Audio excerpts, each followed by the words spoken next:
welcome to Leaders of Tomorrow on ET Now. We bring you expert advice on anything and everything that matters to you, whether you are a small business, a young entrepreneur, a student, or just an enterprising Indian. On the show today, I'm in conversation with someone who's entirely a self-made entrepreneur, scaling his hospital to becoming one of the largest when it comes to oncology care in the country. I want to welcome in Dr. Peddi Reddy Sridhar, CEO Omega Hospitals. He's also the MD at Renova Hospitals.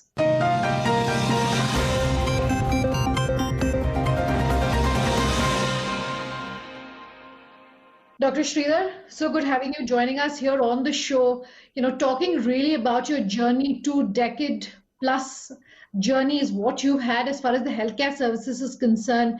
To start today's interview, I just want you to give our viewers a brief sense of what that journey for you has been like, scaling Omega Hospital, scaling really the brand into becoming the second largest in India when it comes to oncology care. I have joined India's one of the largest tertiary care hospital called Nizam's Institute of Medical Sciences in 1998 as admin trainee. After working there for 6 months, I realized that I need to understand healthcare more from grassroots level, for which I thought I should do some work in healthcare research. So I was looking for a good platform. I was lucky to get a break in an NGO called Institute of Health Systems, which had some great WHO World Bank projects. These projects gave me a lot of insight into healthcare, not just the projects, but I had opportunity to get trained under a great personality called Dr. Prashant Mahapatra, who is a doctor by profession and then did his IAS.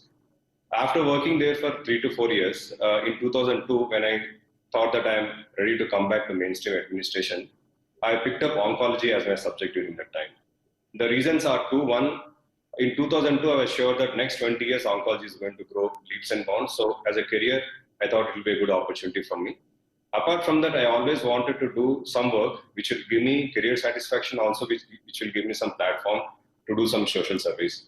I would say this is the biggest break in my career, because when we started Omega in 2010, oncology was a new subject. It was an evolving subject. Especially if you look at private hospitals, very few specialty private hospitals were available in this field. A lot of trust-based centers were there, but private hospitals were very less.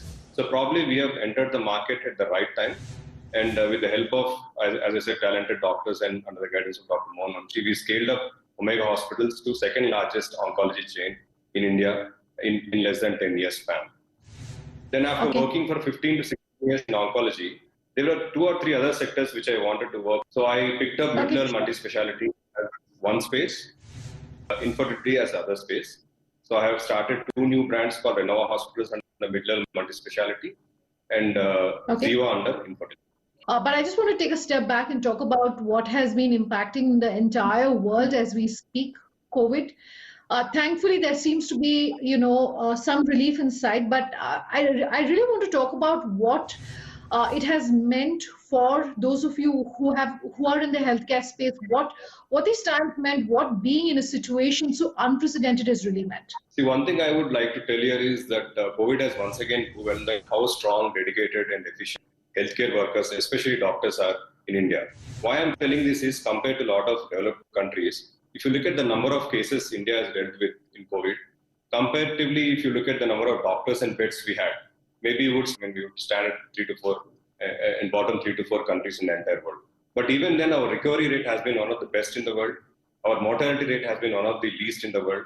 The reasons are manifold. I know government has done a great job, but one of the main reasons for this is the pool of talented doctors, pool of talented nurses and healthcare workers India possesses. While we've been talking about what has happened across the impact that COVID has had on the healthcare space, specifically with regards to the area that you work in, you were very briefly talking about it in the lead up to this question, but can you give us more sense of what and why cancer care and COVID, that space and that area becomes just that much more critical?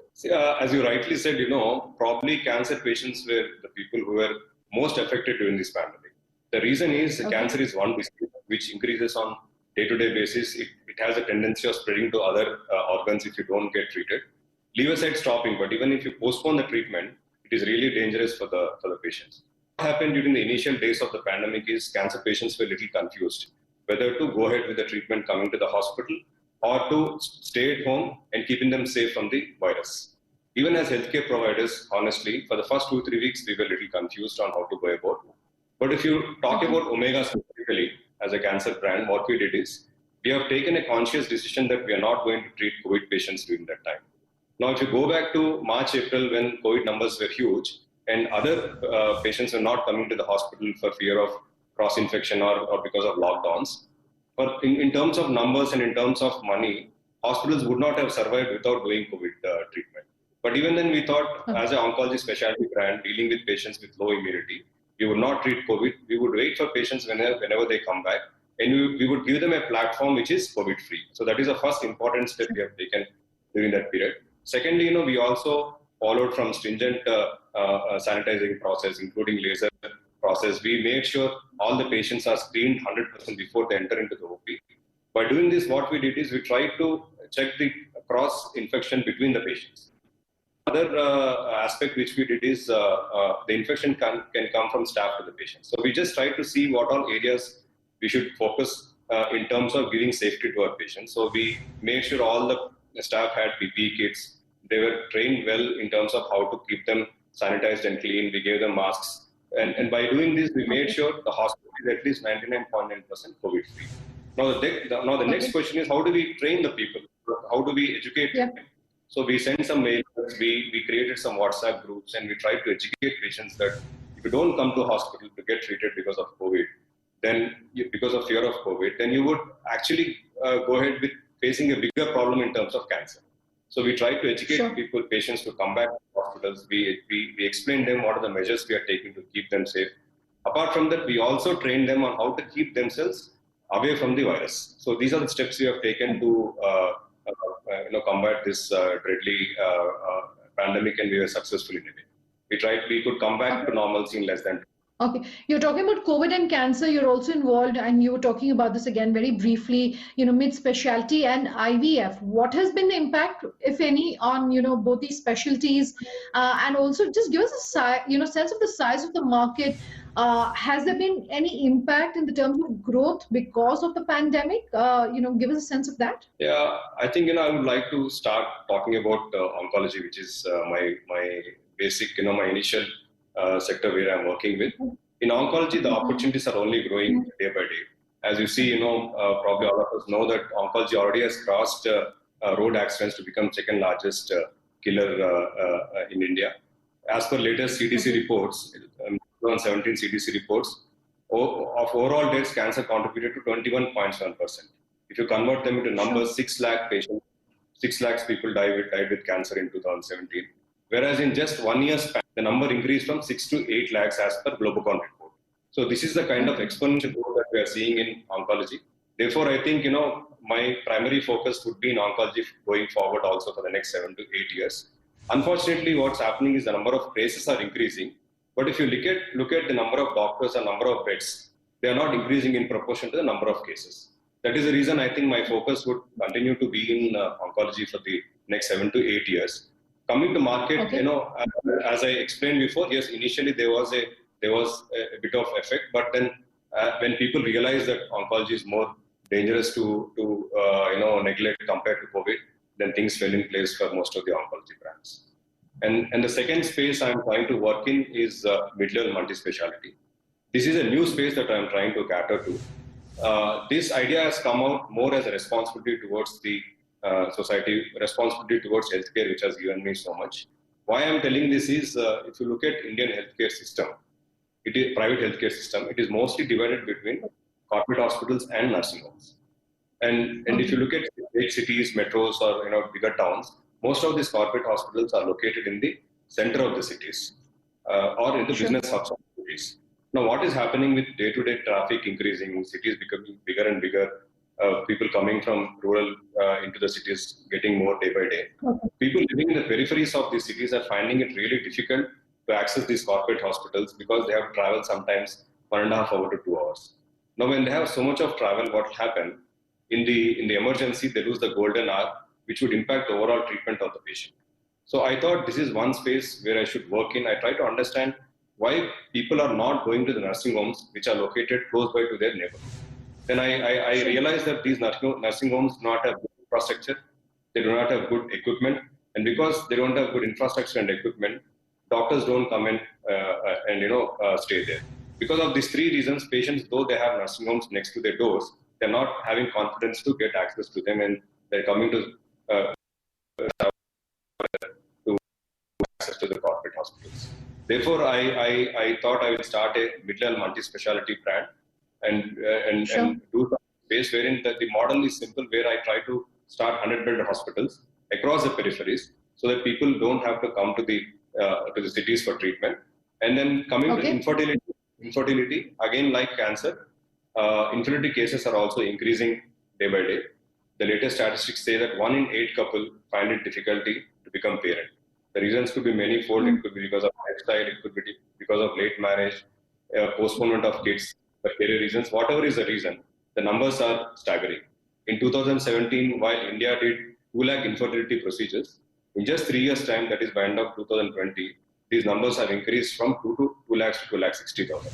Therefore, I think this is one space I wanted to work in, but unfortunately, maybe because the space is new, we don't have international facilities available in India in infertility. Therefore, I'm trying to focus on this area. As a parent myself, I know how important, how beautiful it is a feeling for people to become parents. And when I see people struggling to become parents, I feel responsible to do something in this field. So that's how I started to put my time in infertility also. Dr. Sridhar, I have to take a very quick break on that note, but we're back in just a moment.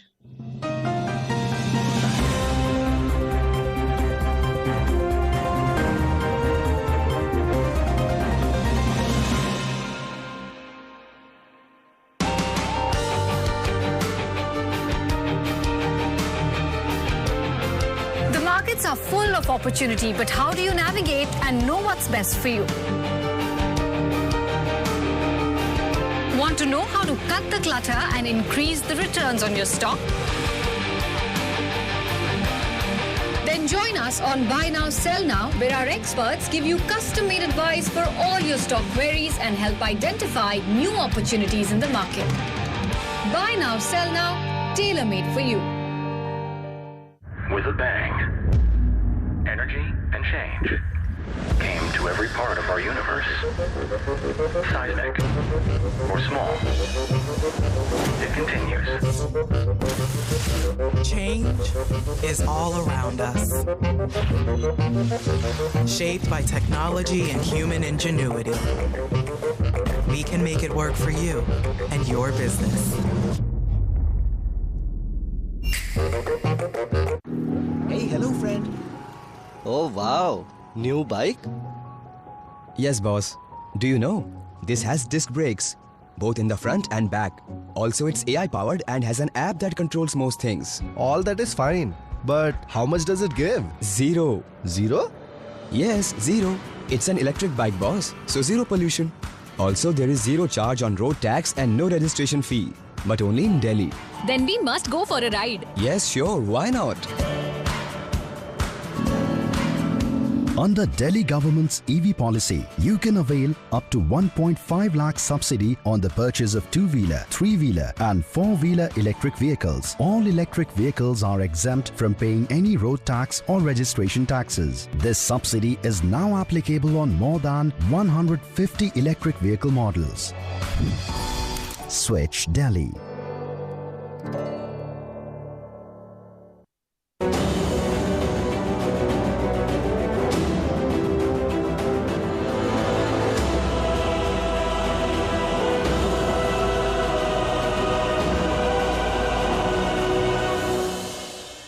From savings accounts to business loans, from insurance to home loans, we serve everyone. From Chandigarh to Chennai, from Ahmedabad to Agartala, we serve everywhere. From our branches to your doorstep, from phone banking to net banking, we serve in every way. From mutual funds to gold loans, from fixed deposits to personal loans, Bandhan Bank offers complete banking solutions for all. We proudly serve India. Thank you for the trust you place in us. Bandhan Bank, Aapka Bhala, Sabki Bhalai.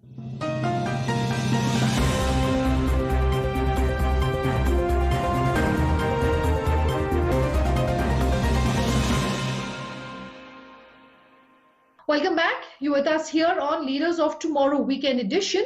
I'm in conversation with Dr. Sridhar of Omega Hospitals. You were talking about the space or the gap really between the number of patients and the number of beds in your answer. I just want to go back to that and talk about the fact that digitization perhaps is one of the things that will really bring that gap, bridge really the demand and supply. What are the trends that we're looking at when it comes to the healthcare space? I know it's a very broad brush, but in the interest of time, maybe just one or two top trends you can talk about. See, I think, it's a great question you have put in. See, every problem in our life will have a solution. At the end of the tunnel, always there is a light. Initial days of COVID, hospitals had real difficulty because patients were coming, loads and loads of patients were coming to the hospitals. Beds were not available. Waiting list was sometimes more than the number of beds hospitals had. What hospitals did to combat this is they have created a COVID team and they tried to treat patients with minor symptoms through their digital platform through telemedicine. So patients who had small symptoms were getting treated at the comfort of their home. This team of COVID was talking to them over the phone, giving medication over the phone and monitoring them over the phone. So this period forced hospitals to utilize digital platform and telemedicine to the best. What I was trying to tell is going forward also, post-COVID, there will be a lot of minor diseases for which patients will not come to the hospitals. I think we should continue this trend where in a country like India where patients are so many and then number of beds and number of professionals are less, I think we should utilize the beds of the hospital to treat and basic treatments we should encourage to get done through digital platform and through telemedicine. Okay, I do want to talk about the role of the government, particularly for a space like healthcare, which is so closely watched by the government. Ayushman Bharat coming in as a big boost really for the healthcare pharma space. But do you feel there is much more perhaps the government should be doing, can be doing? What are your views on that? I think the greatest schemes government has launched. And through this, they have brought healthcare, made healthcare more accessible to rural people. But what the problem here is, as I told you before, healthcare is not just basic need, but also basic right of the human being. When you talk about Ayushman Bharat scheme, most of the hospitals that are enrolled under this scheme are located in towns, cities, and metros. Now, what is happening for a patient living in the rural area, in the villages? They definitely have access to these corporate hospitals, but for that, they have to travel 500, 600 kilometers through buses and trains to come and reach these private hospitals. It is. We don't understand that, but for the people who go through the trauma, only will understand how difficult it is to carry a patient who is sick 500 kilometers, 600 kilometers to reach a hospital.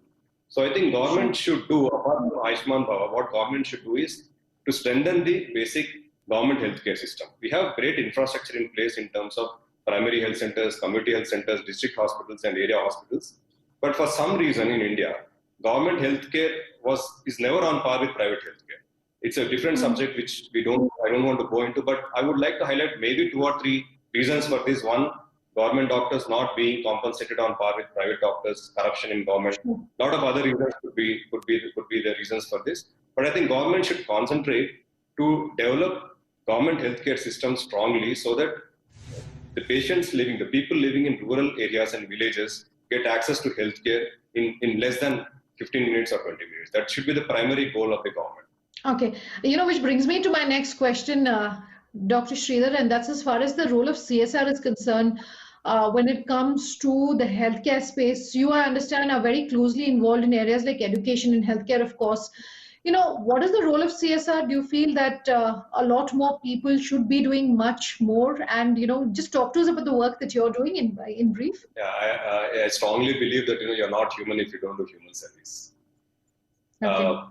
I think you also agree with me that in the initial 15-20 years of our establishing time, we really get time to look back and do something to the society which has done so much to us. But what we also forget is, in these 15-20 years, we would have taken a lot of help from people around us, from the society, from the nature. And I think at least when you settle down in life, you should slow down, look back, and try to give something back to the society, something back to the people, something back to the mother nature, which has done so much to you. And I feel not only me, a lot of people want to do this, but basically what happens is they get lost in terms of time, they get lost in terms of how to do it, they don't have a platform to do it. Therefore, I thought if I do social service as an individual, I'll be able to reach only few people. So therefore, I thought I should create a platform wherein I can combine like-minded people like me and do bigger service to the society. And that's why Sridharani Foundation was founded 1.5 years back, through which we are doing some great work to the society. Okay, I also do want to talk about some of the awards that you've received in your career. One or two of them which you perhaps hold, most dearly to your heart. What can you tell us? There are 2-3 pride moments for me. One, when I received Champions of Change Award from the Honorable Vice President. Second time when I received the Pride of Nation Award from the Honorable Defense Minister. And I also received International Excellence Award from Ms. Kareena Kapoor. The list is big, so I would like to say these 3 top the list. Congratulations first up on all of these awards that you've won. But as we're running out of time on this interview, Dr. Sridhar, what can you tell us about any expansion plans you may have in the short term? All the 3 branches where I'm working right now, they have huge scope for expansion. Coming to Omega, we have done great work down south. We have about 9 hospitals under Omega brand now. Now, next 2 to 3 years, we want to concentrate on north. Our Dehradun center is starting in 15 to 20 days time from now, and we want to add another 4 to 5 centers in next 2 to 3 years of time. Under Renova, as I said, I want to add mid-level multi-speciality hospitals across peripheries of Hyderabad to start with, and then go to other cities. We have 4 hospitals under this brand, and I want to add another 4 to 5 to cover the other peripheries of Hyderabad. And under Ziva, again, infertility is another area which needs a lot of concentration. The investments in this sector is less, therefore we have bigger plans. We want to add about 10 to 15 branches in next 2 to 3 years. All right, my last question, you're an entirely self-made entrepreneur. Even as we're talking about empowering a billion dreams on the leaders of tomorrow as our overarching theme, any advice you'd want to give a viewer of tonight's episode? One advice I would like to give to the budding entrepreneurs is always be positive. Keep your eyes and ears open for opportunities. I have seen in my life that opportunities will knock your door someday, and at that time you should be ready to grab them with both the hands. We should never try to copy the formula of somebody. Try to create your own formula of success. Try to be positive, try to be aggressive, and try to be patient. Definitely success will follow. Wishing you all the very best. It's been a good conversation here with you today on the Leaders of Tomorrow, Dr. Sridhar. Same here, Ms. Nanda. Thanks for getting me. We've run out of time on tonight's episode, but for those of you who are watching at home, if you have any feedback, our contact details is on your screens as we speak. Thanks for watching. Have a good night.